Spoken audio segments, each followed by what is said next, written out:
And let's do this. 9 o'clock Sunday night, UK time. It can mean only one thing. It's time for the Sunday Nighter, your weekly terrain Q&A show. With me, Mel, the terrain tutor. I'm getting good at this, aren't I? It's only the second time back.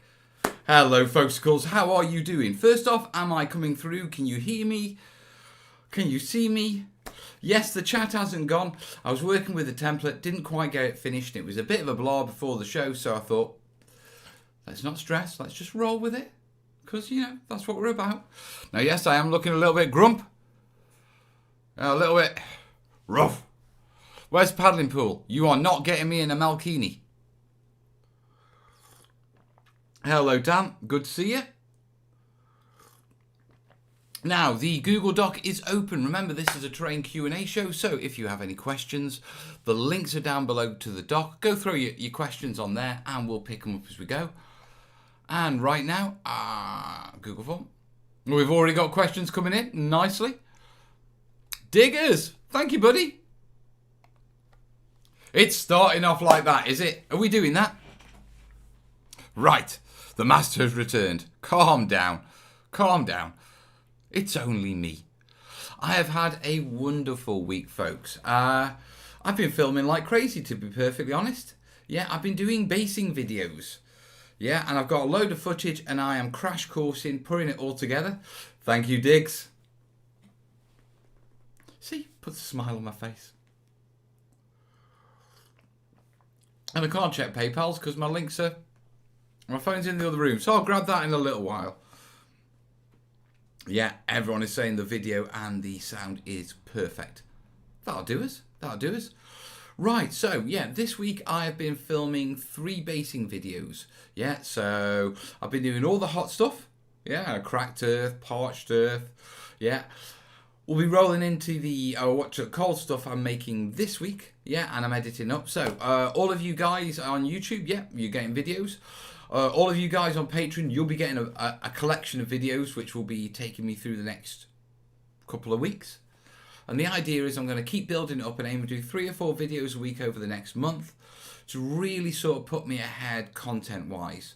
Yeah, so once I've got these basing videos out, then I can start moving on to the Let's Makes and the Burma builds and all that sort of stuff. Didn't you want to get rid of... I did say I was trying to get rid of the chat window. It will be sorted for next stream. Oh, pardon me. No, Tam, you didn't have the wrong link for the doc. I just hadn't opened it, darling. Everyone's saying about the chat. I know. I've just said that. I'm offended. Thumb this down. Happens every time. You know what I find quite curious? My thumbs down on my videos are always the first reactions. I get thumbs down before I get a thumbs up or a comment, which means someone out there has set up a bot to automatically dislike anything I put out. Really? Is it worth it? Do you know what I mean?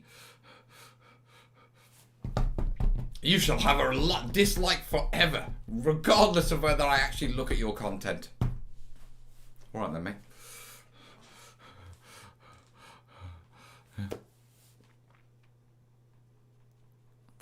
Tam, that explains it. A little late in the evening for a brew, isn't it? And too warm? It's never too late for a coffee, and it's finally cooled down over here in the UK. We are no longer melting. The weather turned on Friday. We had like a bit of a thunderstorm, and everyone immediately went, all good. Apparently, Knots is saying that the downlink bots are quite common. Having an auto disliker is a badge of honour for any YouTuber. Do you know what? I think I picked him up years ago. Absolutely years ago. Because I spotted it years. And it's just carried on. And of course, saying he's in the UK, still muggy in Gloucestershire. It's a bit muggy and hot and sticky here, but it's a lot better. You know what I mean? Rusty Beetle is saying, for all YouTube cares, thumbs up or down is engagement, which helps the channel. How many we got? How many likes we got? 21 likes. 38 likes with 94 concurrent viewers. We can do better than that. Come on. Like spike. Mark, what you got to see saying, have you seen some of the comments that Jeremy, Black Magic Craft, has been sent? He shares them on his Facebook. Do you know what? Jeremy's got to the size now where he's just attracting trolls. I mean, I've been really lucky. I've grown to this sort of size, but I don't really get it. You know? But I think if they start coming my way, I might post them, that sort of stuff, have a bit of a giggle.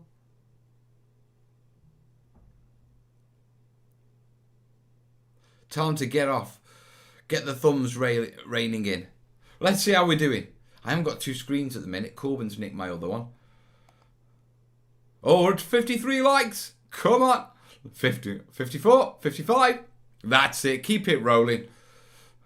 Let's destroy the bots. We're like Decepticons. Oh! Tam's saying it's quite a change from the weather I had on Dartmoor last week. You were out on Dartmoor in that heat. Then again, you are a bit of a masochist.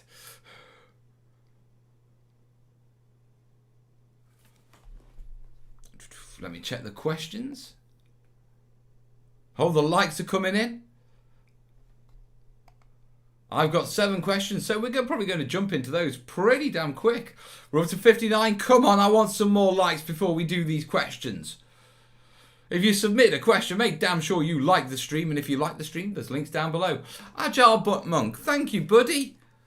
Remember, guys, yeah, there is also merch like down below. So if you want your I Panda for some terrain building merch, I think that's on there. Yeah. Also, it gives a good opportunity for me to test if the merch link still pops up on the screen, and that's working still.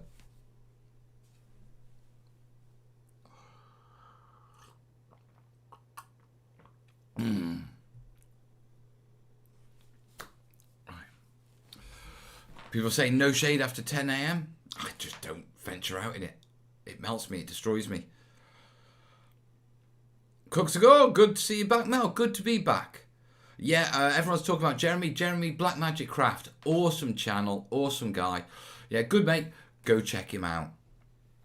The more the merrier when it comes to crafting. While I've been away from the channel, we really have sort of like this explosion. You know what I mean? Of people on the channels and doing crafting and stuff like that. There's so much content I have to catch up with.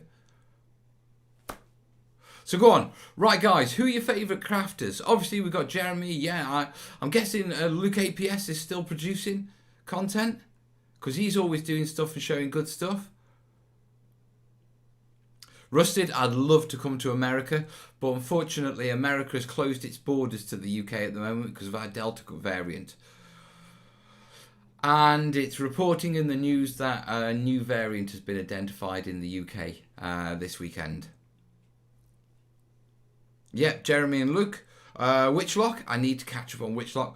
Witchlock's the one who does that a lot of like craft scratch building with junk and stuff like that, isn't it?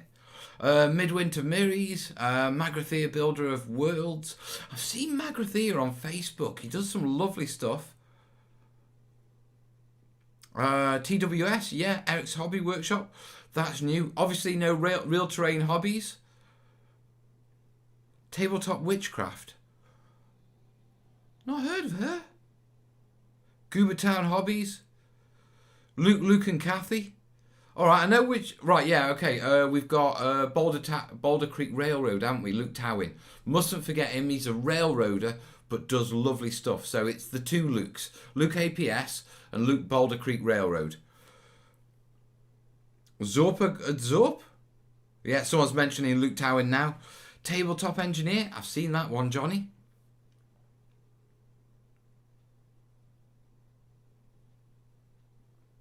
What about Must Contain Minis? Haven't seen that. I have so much content to catch up on. I've always been sort of reticent about watching other crafters Yeah, it's this sort of thing that you don't want to pick up things and say things they say and get accused of copying and stuff like that. But I'm sort of at a stage now where, you know what? I think I've written a book on it. So, you know, I've laid down what I think pretty much. So I think it's time I really start actually watching other YouTubers and stuff like that. So I think I'm going to start watching them. Yeah. Also, you know what you call it, Mel's a bit of an open book here. Yeah, I'm going to do it because I know I'm going to make someone blush. Someone special to me may be watching this chat right now. And that's all I'm saying on that. Cheeky childhood grin. I'm leaving it at that. Right, remember guys, get your questions in. Links down below. Kathy Millett's good, yeah.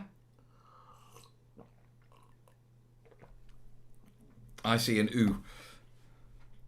So, come on, 59 likes, 62 likes. Get them in, guys. I want a like spike.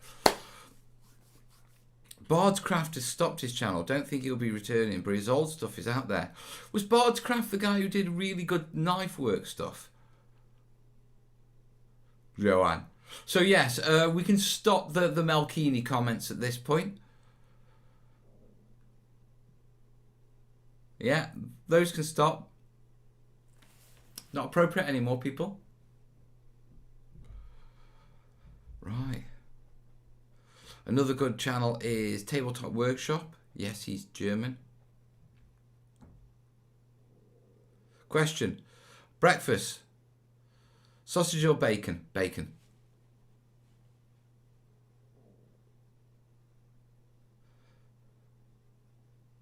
In his last video, Tabletop Witchcraft had your book on display on his workbench.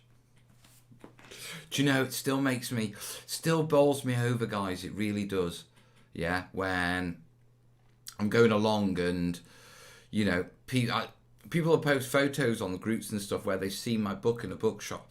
And there's like, and it's, that's going to take some getting used to actually think, you know, the book is out there. If you don't know about the book,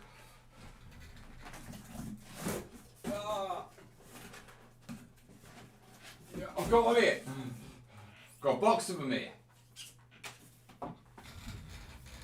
Terrain Essentials. I should really put that up in the background somewhere, so it's in the back, shouldn't I? Yeah, but yeah, Terrain Essentials. My book, by me, on terrain. It's not bad, people say. So if you're interested, yeah. Available online from Warlord for Europe and the rest of the world, and Ironheart Artisans for, Ironheart Artisans for the US, Canada, plus loads of online. But above all, yeah, if you really want it, we recommend you support your local mortar and brick store, bricks and mortar store. Yeah.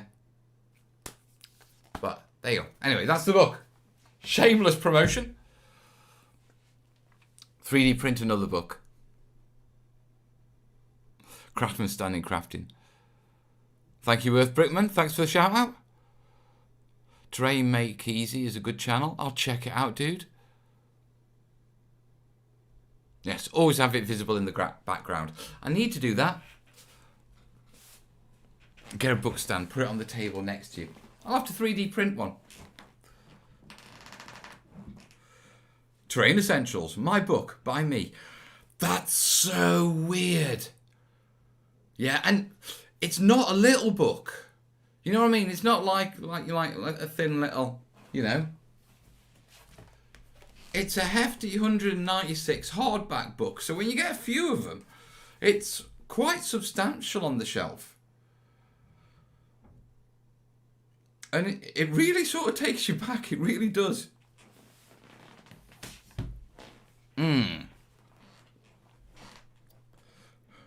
Johnny Cooper bought two. One for usage and one for prosperity. I've actually, the first book I took out of, out of the first box I got from the publishers. I actually took that book out and I've sealed it up in a jiffy bag. Yeah, and just put it away.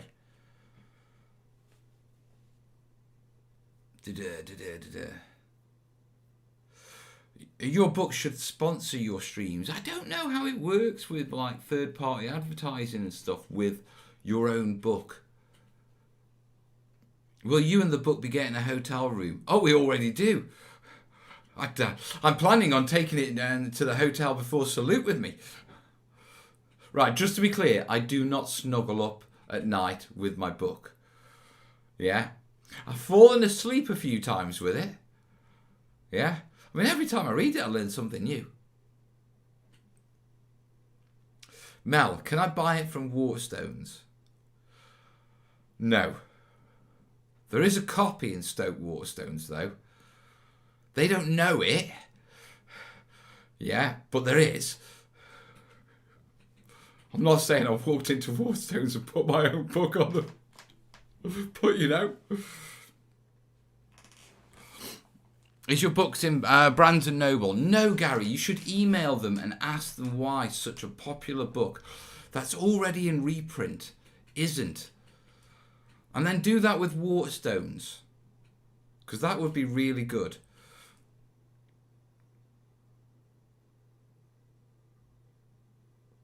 Each book you publish does in fact inhibit a little bit of you. And I'm sure there's some Dave in there too. Oh, there's some Dave in there. Definitely. It was a labour of love by both of us to produce the book. And it worked, you know. It wouldn't be as good as it is without him. Martin's asking if I'll be signing books at Salute. Yeah, that's the plan. Hello, Jez.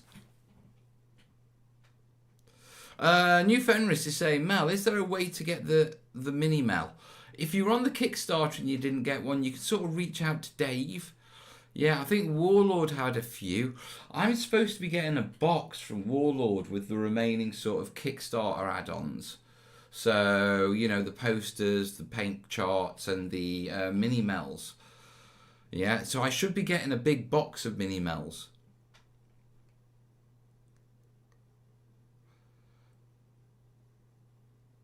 Diggs is actually in a shop where actually working on some terrain while I watch. Perfect. Perfect. It's good to see the mods back in. It won't be long until they're ganging up on me again. Right, I'm going to very quickly grab my phone because I don't want to miss anyone if anyone's done any PayPals. If you'd like to do that, that's the links down below. But I don't want to miss any shout-outs, guys. So, give me a sec.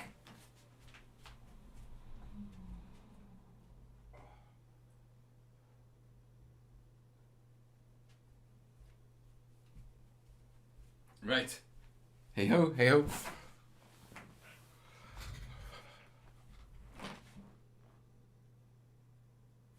Okay.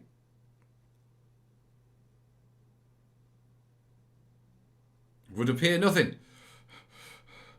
Because the last PayPal interactions, Just Eat and Beasts of War. Please save me a mini Mel. I think I've got some lying around. I think there's a mini Mel up there and a few around. I think we got a couple of hundred spare, so there's definitely mini Mels. What's worrying me is that we did 5,500 mini Mels, and I've only seen about 3 picks, which makes me wonder. Well, obviously there's a lot of mini Mels of people who just aren't interested in painting a mini Mel, yeah, and that's just gone in a terrain pile or in a box, you know, like we do. You know what I mean? Or there's people who are planning things with them, and that concerns me.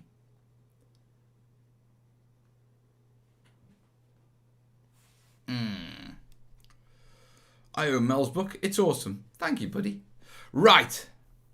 Jason saying, good to see you well, mate, as well as everyone on the stream. It's good to be well, mate. It's good to be back in the stream of things. In the stream?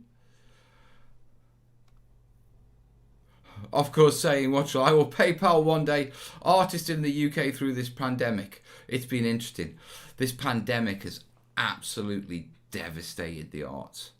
I mean, I think what people don't understand is that with a lot of artists, they got really screwed over, yeah, with the pandemic and the sort of business support. Because what happened was they locked down all the places where they do their exhibiting or put on their shows, their events and that sort of stuff. yeah, but didn't really lock down artist businesses. So it's like, oh, if the public come here, yeah, so, you know, if the public come here to this event space, oh, it's closed, and that event space gets support. But all the people who made money from using that event space for their gigs and their events, you know, weren't supported, and it's been hard for artists. A lot of the artists at the studios have had it pretty tough, to be perfectly honest. And I'm glad it's opening back up. That I can't wait for exhibitions. I know it seems strange, but ever since I moved into Spodeworks and started mixing with the other artists, I love artist exhibitions. I love the art, but it's also the vibe of hanging around by the free wine with all the other artists that I'm mates with and just having a bit of a jolly. B-Mozza, I did see your desert islands with palm trees. Very nice, mate. Yeah, by the way, if you don't know about the Terrainiacs groups, folks, there is a link down below. Make sure you get in it and share your terrain.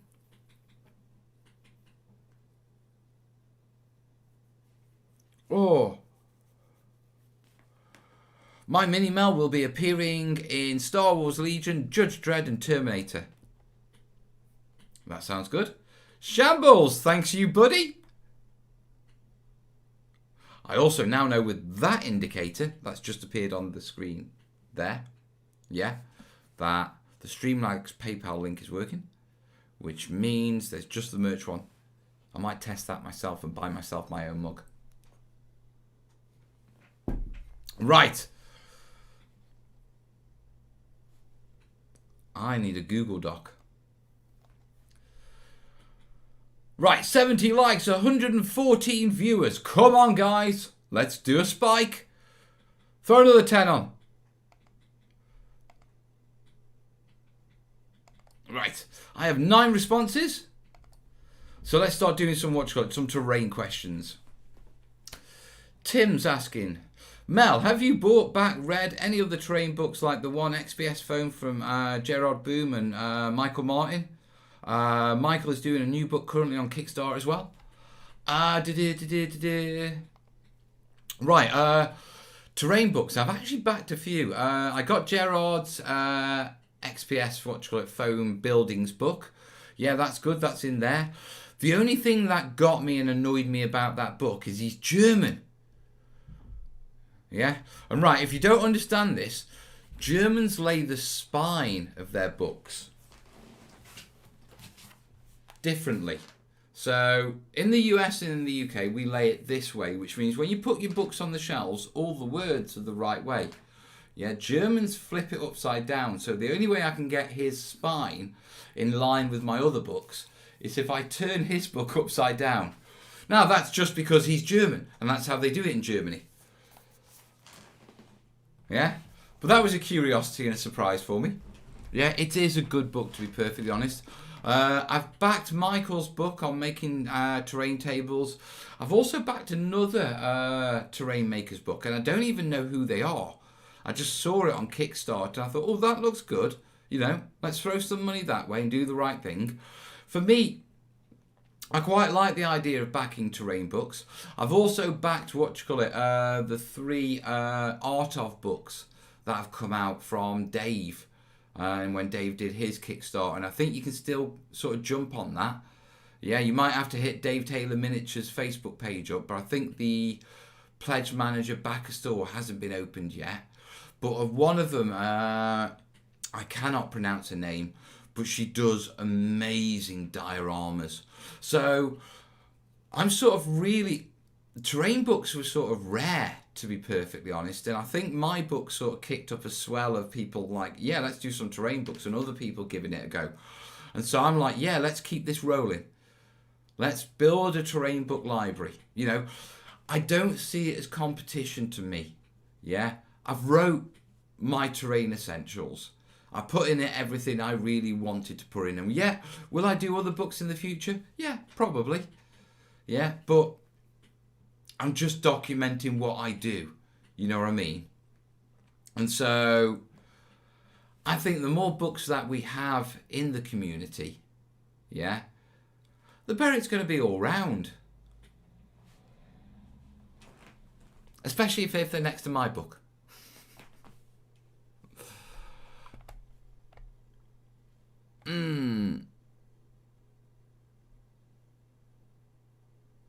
It's talking. The book's fine. That a German thing or a misprint one? I don't know. But I have seen other books from Germany that are like that, so I think it may be their style.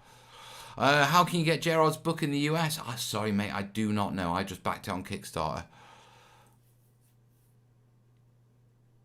Mel, scan the spine, print it out, stick it the other way up. Nah, I'll just turn the book upside down.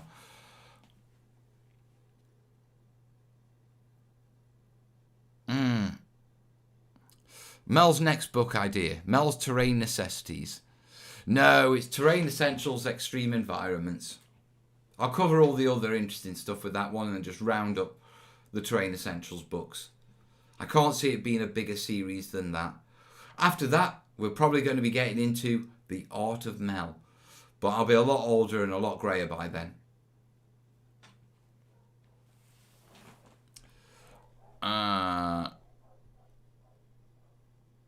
Not saying we'd love to see you do smaller series of specialist books. I was thinking of wrapping it up into what you call it, terrain-inspired vodka mixes. Rusted, Adepticon Nights, eh? Right, apparently Jeremy at Black Magic Craft, he does a lot with Gerard, and they are both prox and foam workers, so yeah, I'd hit him up. Right, next question, let's keep doing this. Yeah, okay, we've got 10, so people are throwing the questions in. What have you got for me? Okay, Rusted Beetle's asking, any thoughts about you and Corbin grabbing the new edition of Kill Team? I'm getting it for my brother so he can play. Sounds like it'll be much improved over the previous editions. Yes. Yeah, I definitely think me and Corbin are going to be hitting Kill Team, to be perfectly honest. I've heard good things. I have a budding relationship with Games Workshop, and it's something I'd like to develop. And, you know, Kill Team will, from a business point of view, Kill Team gives me something not too committal, if you know what I mean. Yeah, and it works with terrain and stuff like that. So, yeah, I'm probably going to be delving into Kill Team. I don't think I'm going to get into 40k, yeah, or any of the larger scale battles. And it's not because I haven't got the armies, because trust me, I have. Yeah, it's the amount of learning for the rules to become competent so I can just enjoy the game. Yeah, I think it's too much. Last weekend when I went up to a barbecue with the Boltstorm lads from Leek Moorlands, the Wargaming Club, and they're opening a shop soon. You know, so they were having a 40k tournament, and you know, I very quickly I'd forgotten how much knowledge you need to play 40k, yeah, smoothly. So I think Kill Team's where I'm going to go. Blood Bowl, things like that, and just develop it from there, because I still do. I mean, Corbin's got a massive hankering for bolt action. Yeah, he loves bolt action. Yeah, so, you know, me and him, we've got our Burma builds to do and stuff like that. But yeah, I like what I'm hearing about Kill Team. Yeah, and to be truthful, I've liked Kill Team ever since it was, you know, it was originally written by the blog Galaxy in Flames, which was about 15 years ago. It started off as a fan game, yeah, and I fell in love with it then. And it sort of got adopted. It's adapted over a while. It was Kill Teams in the 40k rulebook, then Galaxy in Flames. They sort of made it, fleshed it out into a system. Yeah, then GW sort of picked it up. A lot of people are talking about Stargrave.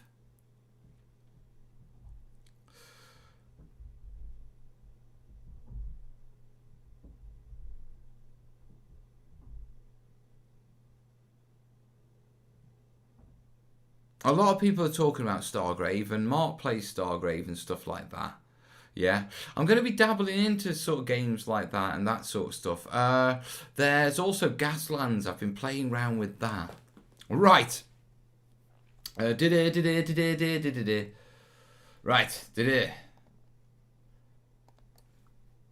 Let's keep going with these questions. Question 3 of 11. Okay, off-court. Hi, I'd like some advice on board game. Okay. We have a separate board game for combat. What would you recommend design-wise to make it better than just 24 by 24 squares? Anything to make it better than just flat and blank. Love the channel. Right. Okay. I'm envisaging here that what you're looking at is you've got, say, a 2 foot by 2 foot gridded square that you use for actually battling when you're playing Dungeons and Dragons, stuff like this. Yeah. There's a whole load of scatter terrain that you can build to sort of flesh it out, build it up into a 3D world. Walls, you can sculpt up a whole load of details to add into it. There's the guys at Mantic Terrain Crate do an absolute metric ton of different scatter pieces for different setups, from markets to dungeons to, royal chambers and all sorts of things and sci-fi things that you can get up, paint up, drop onto it. I would highly recommend you check out... What's Gareth's channel? Like button! You know, Gareth. Cardboard King. He who does hot glue. Come on, let me know in the comments. Gareth Barrett, what's his channel? Oh, he's going to give me so much grief for this. I'm waiting for someone to tell me that. DM Craft, yeah. Just watch Gareth on DM Craft. Yeah. Gareth is one of the D&D crafters, very much so. So a lot of his stuff is scatter, a lot of stuff you'll be able to drop down on that layout and that sort of stuff. A lot of his videos are based around cardboard, hot glue, cheap materials. So you'll very quickly be able to get quite a useful expanse of terrain. So DMG, no, it's not DM Craft, it's DMG Info. The DMG Info.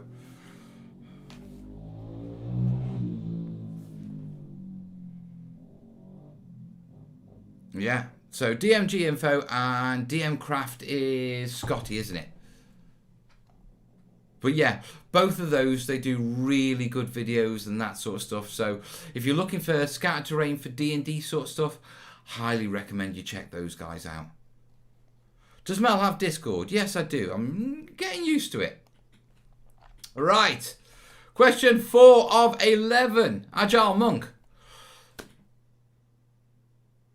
Right. What percentage of terrain builds are focused on 40k and games light games versus historicals in today's terrain building scene? To be perfectly honest, yeah, we need, if we're going to say, who's building more terrain, is it for 40k like stuff or is it historical stuff? There needs to be a caveat here between building and making 40k kits. Yeah, there is a lot of terrain making going on for 40k, but because of the way GW moved its terrain sort of element into kits, yeah, a lot of that terrain making is kit making. Yeah, you're making Space Marines, yeah, bigger, that look like buildings, plastic on sprues, clip, put together, customize, convert, base up, put on table. I mean, you've got to remember, GW has plastic tables. Yeah, so you can see where their model goes, and that's cool for them, okay? But what it does mean is when it comes to making terrain, yeah, the majority of terrain being made are for the games that you can't get the plastic kits for, and stuff like that. So personally, I would say that a lot of a lot of the terrain, a lot of the actual terrain making, yeah, is most definitely for non-GW games, because GW bring the terrain as part of the whole package.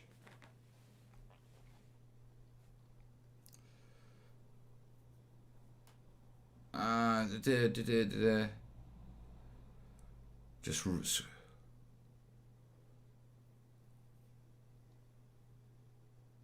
people are wishing me back and people should tell me who I am. That'll do. Right, things are going well. Remember, folks, if you like it, links down below. You know how to make me smile. And we'll move on with a question. You keep firing these questions in, don't you? Okay, here's one for Kat. When will we start on the book build videos? So you can start to auction off those builds. I've got to get them all out. To be perfectly honest, all the book builds have been parcelled up. Yeah, are protected and that sort of stuff and put well away. I've got to get them out, sort them out. There's the river system. There's all the hills and all that sort of stuff. To be perfectly honest, I need to roll into the channel first because it's getting my basing videos out, which is the priority. So I think what we'll have to do is I'll have to do a vlog and show you where they all are and that sort of stuff, and we'll figure out right what we're doing with these, how we're doing it, and get those out. So that's what's going on with that. Right. Question 6 of 13. David, I'm working on a graveyard with an open grave. How can I make the grave look deeper without making the base a massive hill? Right, how can you make the grave look deeper without making the, without making a massive hill to dig a hole in? Yeah, you want what's called a forced perspective. Okay, and this is a mixture by sort of a couple of little detailing on the actual physical terrain and then a very careful paint job to emulate depth. So essentially, you know when you've got those rugs on the floor that make it look like you've got a set of stairs going down into a cellar? Yeah, that's what you're looking at doing. Okay, and with doing a grave, it can be actually quite easy because all you've actually got to do is base coat it all with your very dark brown earth that will form the rim. Yeah, and then slowly add more black in and stipple sort of in an oval on the actual flat base, going darker and darker into the center, and that will give, we're looking in, will give you an impression of depth. Yeah, other little things that you can do is you can print things off, like, you know, if you go online and do things like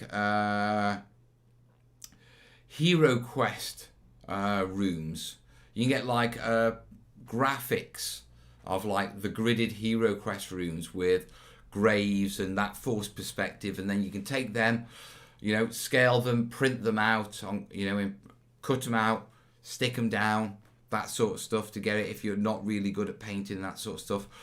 But to create depth where you cannot physically create depth, you need to give the perspective of depth, which means you need to force a perspective. If you Google force perspective drawings and stuff like that, you'll see a whole load of them and you'll know where I'm coming from on that one.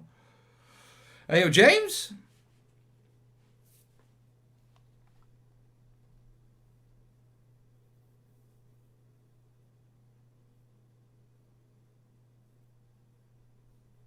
Jez is talking about turnips and sludges and this.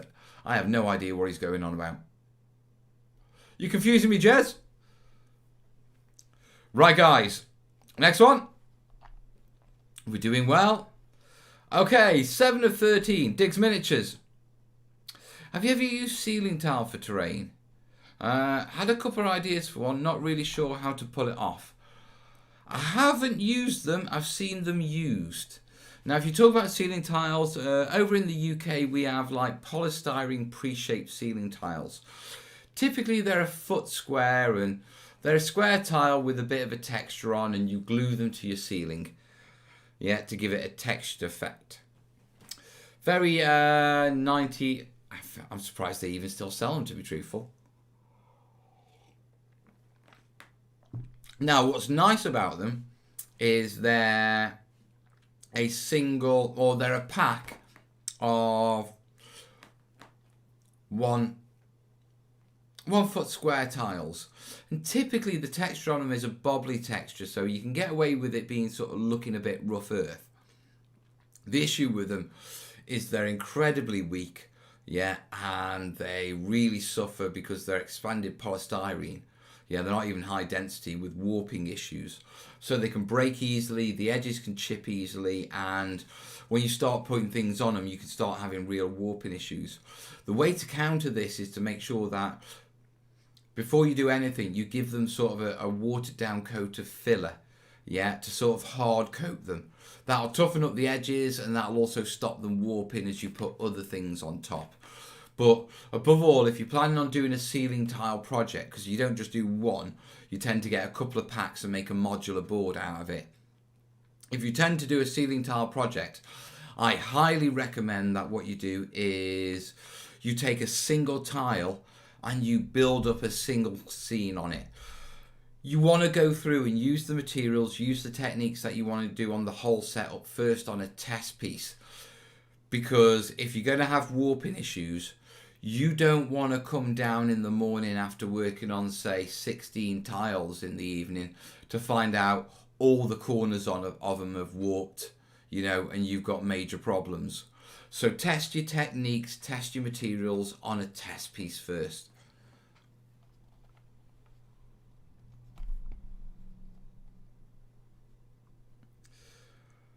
Right, people are talking about turnips. Yeah. For the turnip 28 and sludge, look back a few weeks on tabletop. What have those boys been doing now? I need to go see them as well. Soon as this lockdown stuff and things ease, I am on a plane over to Ireland. Might take someone who's watching this show with me.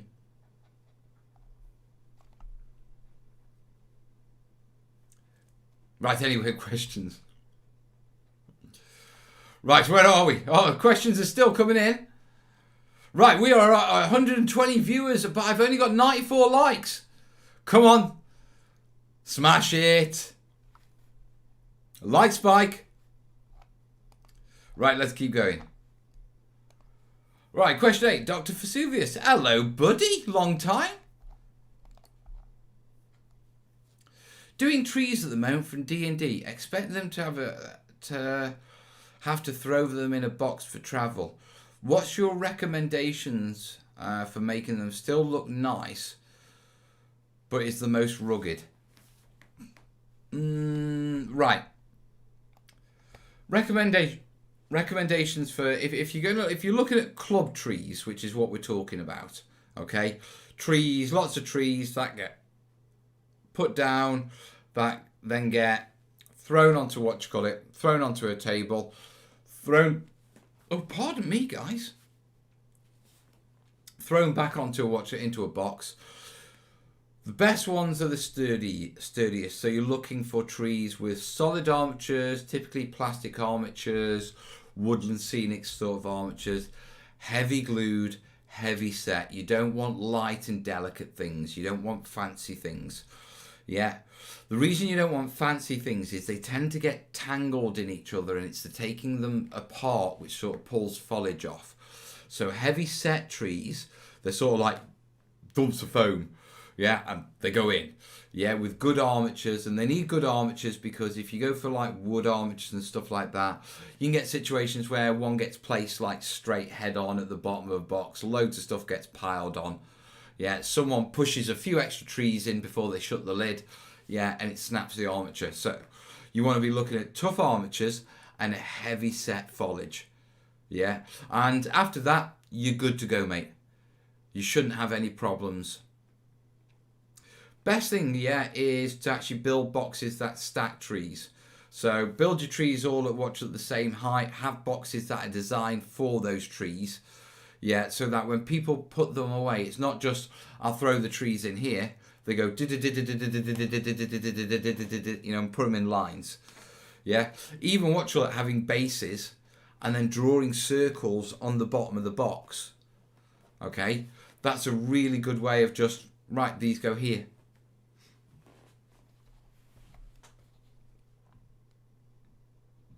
Mel, can we get a go for dance if we get 110 by the end of the stream? Nope. You do not get go for dances unless we smash patron targets. Yeah, that was the rule. And I think the most patrons in a stream was 11. So you got Bob Ope on this stream of getting a go for dance, which is just as well. James is saying the same firm that made the Mini Mel. Is it what were their names? Monster Mashup Inc. or Monster Scenery? These guys do plastic trees that are really good, and I'll show you their card, not just for their details, but also you can see their trees on them. Yeah, so here we go. If it'll focus, yeah. So you can see on there that they're actually hard plastic trees. Yeah, that you just paint and dry brush up. Yeah, Monster Fight Club. Well worth checking out.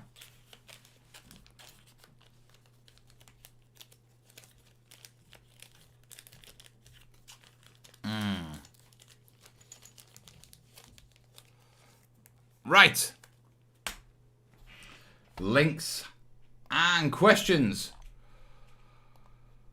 Okay, 9. Al Rafa. Any tips for sealing cardboard terrain for painting, putting washes on? Spackle kind of warps, but it kind of works, but it still warps it. Mod Podge might work, but has moisture in it. Have you ever tried shellac for sealing? Shellac, works well with wooden MDF kits. You know, so if you use it on that sort of stuff, because it can soak into the MDF and it makes it hard as hell. Yeah, it's like hard coating it. I wouldn't recommend it on cardboard terrain.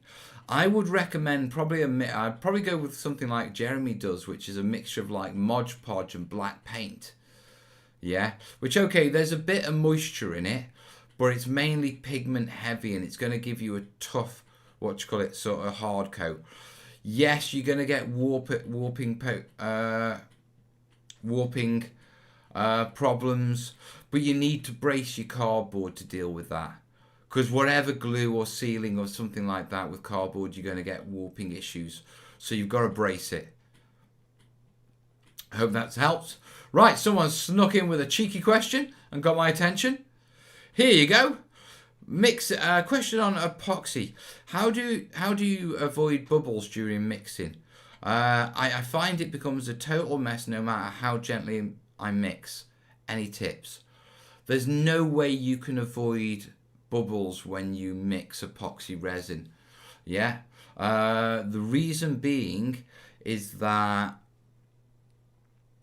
the bubbles aren't from you mixing air in on with it. The bubbles are actually formed by the mixing of the epoxies giving off a gas, a chemical reaction. Yeah. If you're talking about the polyurethane resins that we typically use in wargaming, they're the ones we tend to use on our terrain. You know, like the glass casts and stuff like that. You get rid of them, yeah, either by blowing on the surface, yeah, with your breath through a straw, yeah, because carbon dioxide from your breath breaks down the surface and gets the bubbles away. And there's videos on this. I think it's in the Back to Basics or the water playlist, but there's videos showing how you do this. Or alternatively, yeah, you can use a chef's torch, creme brulee torch, you know, the little torches that they do on the top of the cakes.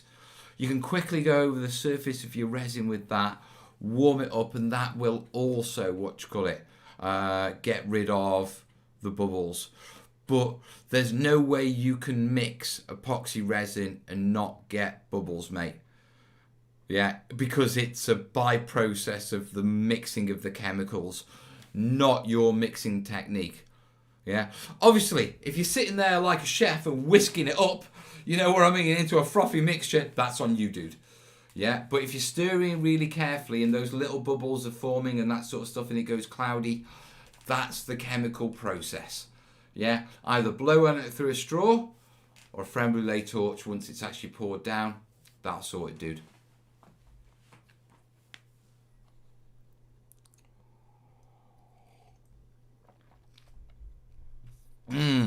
Hope that helped you, Savage Brusson. Thanks for the tip. Right.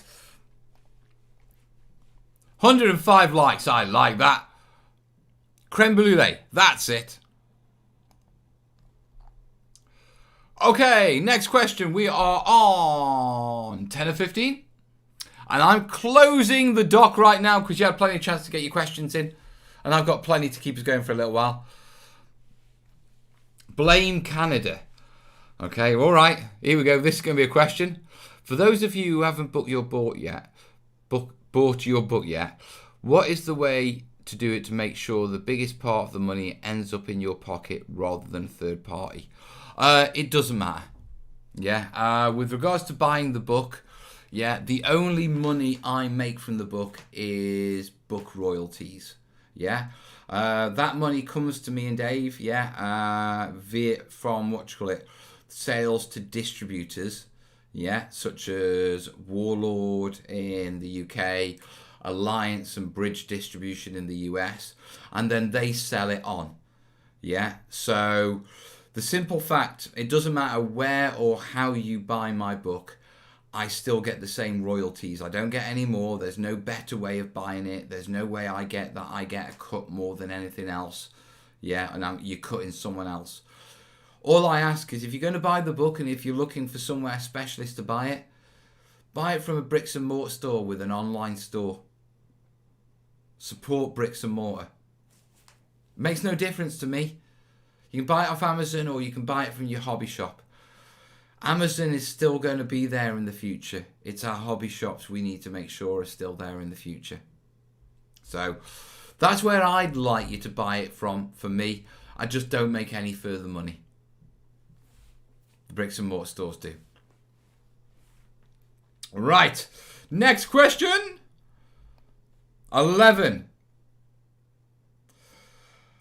A hub of coffee. What's your take on 18th and 19th century wargaming? From my perspective as a wargamer, I didn't come across historicals and that sort of stuff until very late in my wargaming career. You know, late 30s. So, yeah. Most of the time, I just see it as like Warhammer Fantasy Battle 3rd edition without the monsters and wizards, because the setups terrain-wise are very much the same. It's very commonly greenfield setups. You know what I mean? So although it's like, you know, English Civil War and all that sort of stuff, that's what I see when I see it. You got to remember, yeah, I get attracted not by the game, but also the terrain. Right, I am just very quickly, yeah, going to do a quick check, make sure I'm not missing anyone, because I hate that.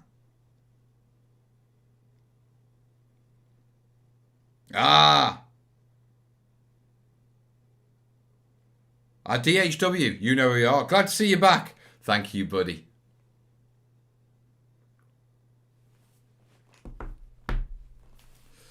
Rusted saying I got my copies on Kickstarter. Diggs is saying I got yours from mom and pop store local to me. You get a cut and they get a cut. That's what it's about. To be truthful, I was sort of worried, you know, when it went out that with how well it did on Kickstarter, that there wouldn't be any interest. But it's selling well. People are interested. And ultimately, I think a lot of people jumped on the book because it was me. Now it's been out a while, yeah, we're getting solid monthly sales, which sort of tell me that now the book's selling itself. Right, next question. 12 or 15, massive miniatures. Have you used the 3D printer yet, or is it still gathering dust? I have used the 3D printer. Yeah, I've printed lots of little things, done a lot of test prints, stuff like that. I'm using it at the minute. At the minute I'm not printing stuff. I'm gathering bits together that I can use for Gaslands. So I'm using it to build a load of scatter bits. Not the actual terrain themselves. Pardon me. But a whole load of like bits, coils, all sorts of weird bits that I can drop in and that sort of stuff. Yeah. So yeah, I am using the 3D printer. It is good. I am liking it. And it's definitely got a place in my hobby catalogue of tools. It's just not a go-to tool. It's a specialist one. Right. Mel doesn't have COVID. I've tested negative. Right. 13. Trev from Norway. Hey Mel, good to see you back. Been away for 12 months myself and just getting back into things. How's the family doing? And my main question, where is Jace? Hope nothing happened to him and his family during COVID-19. All the best and keep on with the channel. Trev from Norway. Jace as well, he popped, I haven't seen him in a while. Jace has got some of his own stuff going on, yeah, and he's focusing on family. I see him about on Facebook and that sort of stuff, but we all know, we've all had our struggles and, you know, Jace is picking himself back up. Yeah, I hope to see him soon and, you know, I hope we see him on the channel soon, but no pressure on that and don't really want to go in because that's Jace's business, you know what I mean? Swords put a second dislike. I don't mind. The fact of the matter is, there's 120 of you guys who've sat in and watched all the way through, so I'm happy. I'm a happy chappy. And it's growing. The numbers are going up week by week, which is good. Right, folksicles. 14 of 15. Japan. I'm trying to make a future sci-fi board out of old cassette tapes. I have trouble gluing them with PVA and clothes pegs when making buildings. Any idea what would be the best glue? All right. You know, I'm going to be absolutely honest here. Yeah. That could read as a troll question. Like, I'm making this out of this and it's doing this. Yeah. Or it could just be someone who's got limited materials and they're trying to get crafty. Yeah. So, I'm going to answer it honestly. Go with hot glue. Get yourself a hot glue gun, mate. Yeah? Hot glue will stick anything. Plastic, metals, porous, non-porous. Yeah? It has a volume, which means it will cross awkward, difficult joins if you can't put pieces flush against each other. If the surfaces are non-porous, yeah, like plastics such as cassette tapes and things like that, then if you get it wrong, you can peel it off once it cools. It sets really quickly, which means you can build on the fly with it rather than having to wait for PVA. Yeah, and I wouldn't use PVA on using cassette tapes on plastics because PVA does not fix plastic. It may slightly tack it if you're really lucky, yeah, but it ain't a glue for plastics. Okay? So, hot glue, yeah, is my answer to that one, buddy. Because you never know.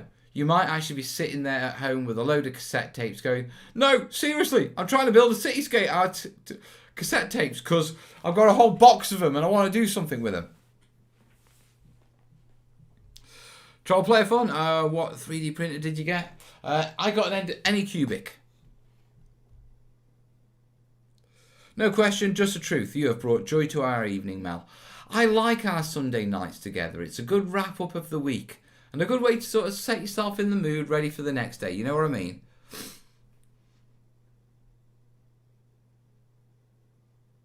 The denial virus.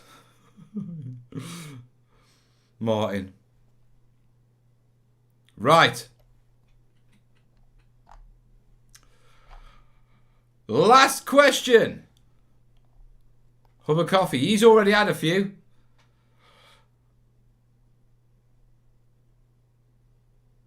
I'm thinking of renovating the loft, but there is a lot of dust and stuff up there. It's not quite fit for renovations at the moment.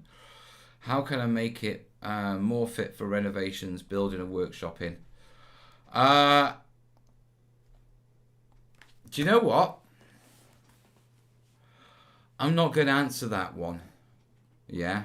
There's a few people who've done lofts. Tim Marshall. TM Terrain. Yeah. He works in his loft with a hatch and stuff like that. He's a lovely bloke. I did a video with him, yeah, ages ago. It's in the Talk Terrain playlist, and it's an interview, and we're sitting in his loft and we talk about working in his loft and the challenges and that sort of stuff. So on that one, I go check out that, and then probably hit him up on Facebook and, you know, ask him a couple of questions. Because Tim, TM Terrain, is it Tim Marshall or Dave Marshall? Guys, it's been that long, you know where I'm like on names. But there's a video, TM Terrain, go and check that out.